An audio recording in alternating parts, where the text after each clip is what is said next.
স্বতন্ত্র একটাই মাদ্রাসার শিক্ষক বাইরে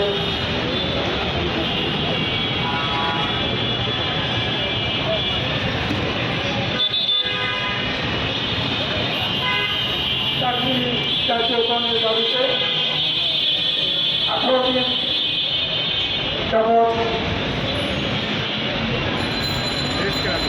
আজকে আপনাদের সমাবেশ।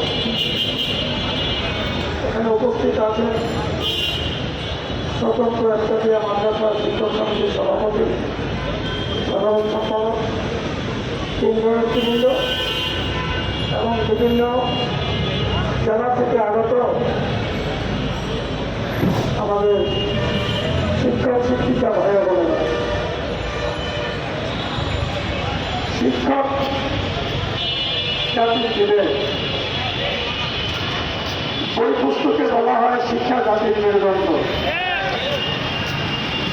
আপনারা যদি কোনো রাজনৈতিক নেতার কাছে যান, রাজনৈতিক নেতা যদি আসে আপনাদের মিটিংয়ে,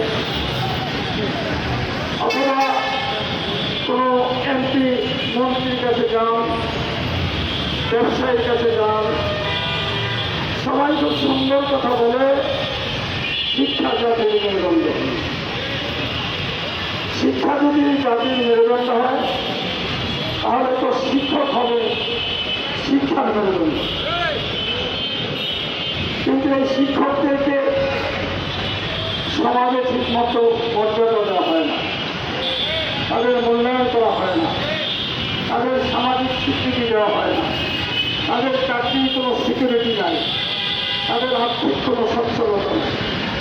সমাজের সবথেকে অবহেলিত যে পেশাটা, সেই পেশা হল শিক্ষকতার পেশা।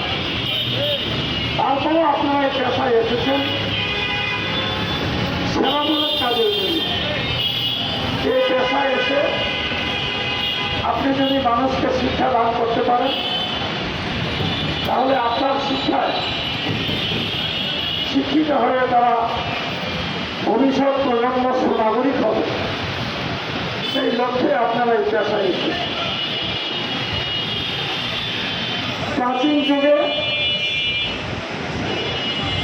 রাজাবাদশার ছেলেমেয়েরা, জমিদারের সন্তানেরা এই শিক্ষকতার পেশায় আসতেন এই সেবামূলক কাজের জন্য।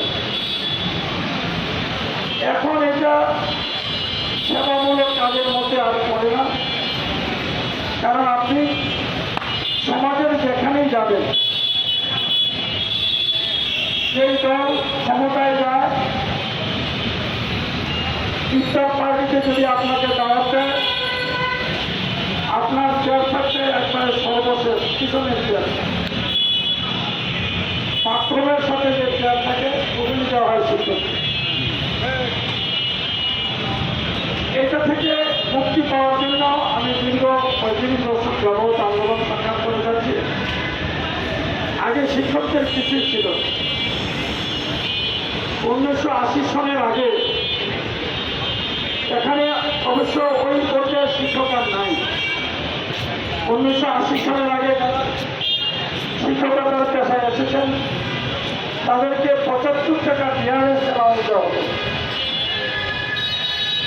আমরা যখন শিক্ষকতার পেশায় এসেছি 1982 সালে আমি এই পেশায় এসেছি, তখন আমি একজন সহকারী শিক্ষক হিসাবে 235 টাকা সরকার থেকে বেতন পেয়েছি। কারণ স্কেল ছিল 470 টাকা সহকারী শিক্ষক। সেই হিসাবে শহীদ প্রেসিডেন্ট জিয়াউর রহমান এসে সর্বপ্রথম আমাদের জাতীয় বেতন স্কেলে অন্তর্ভুক্ত করেন এবং সেখানে আমরা একজন সহকারী শিক্ষক 235 টাকা পেয়েছি। আস্তে আস্তে এটা বাড়তে থাকে। আমরা এরশাদ সাহেবের সময় আন্দোলন করেছি রাজপথে, 2 বারে উনি 10% করে 20% দিয়েছেন। পরবর্তীতে যখন খালেদা জিয়ার সময় বিএনপি সরকার আমাদেরকে 10% দিয়েছেন, 1996 সালে হাসিনা সরকার আমাদেরকে 10% দিয়েছেন। এই প্রেস ক্লাবের রাস্তা একেবারে আপনার বাইতুল মোকাররম থেকে আরম্ভ করে ওই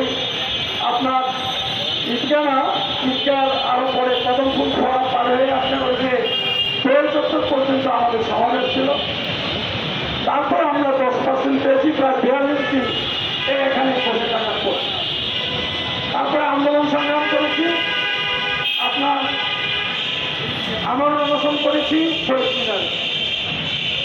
এভাবে ধীরে ধীরে আমরা এই পর্যায়ে এসেছি। 2001 থেকে 2006 পর্যন্ত বেগম খালেদা জিয়া সরকারের সময় আমরা আবার 100% উন্নীত করলাম। এটা 10% আন্দোলন করে এটার একটি অংশ ছিল আপনার শহীদ ওই যে গুলিস্তান মাজার শরীফ, আরেকটি অংশ ছিল প্রীতম হোটেল পর্যন্ত রাস্তায় প্রায় 2.5 থেকে 3 লক্ষ লোক শিক্ষক এখানে এসেছিল। তৎকালীন শিক্ষামন্ত্রী ওসমান খালেদা বলেছেন কারণ খালেদা জিয়ার কাছে যে এটা 3 লাখ লোক এখানে চলে এসেছে শিক্ষকরা। আজকে 10% ঘোষণা না দিলে হবে না। আমি ওনাকে যে মন্ত্রণালয় থেকে আত্মরে টেনে নিয়ে এসে ওই ঘোষণা দিয়ে দিয়েছিলাম। তারপরে আমাদের নেত্রী এবং খালেদা জিয়া আপনার এখানে শিক্ষকদের যেহেতু অবসরে গেলে টিফিনের চাপা দিয়ে ছাত্রছাত্রীদের টিফিনের চাপা দিয়ে আপনারা দিয়েছেন। আপনারা যারা এখন শিক্ষক, আপনারা যখন ছাত্র ছিলেন আপনারা বাবা মায়ের পয়সায় দিতে চাইবে না আপনারা এটা থেকে আপনারা 10 পাই 15 পাই টাকা তুলে একটি জায়নামাজ, একটি তসবিহ, একটি কোরআন শরীফ দিতেন আপনার প্রিয় শিক্ষককে। কিন্তু সেটা থেকে আমরা এখন একজন শিক্ষক 40 লক্ষ টাকা পায়, একজন কর্মচারী 15-20 লক্ষ টাকা পায়। কিন্তু অন্তর্বর্তীকালীন সরকার এসে এটা বন্ধ করে দিয়েছে। হয়তো আরেকটু চাপ আবার চালু করবে, কিন্তু আছে অর্থ সুবিধা বড়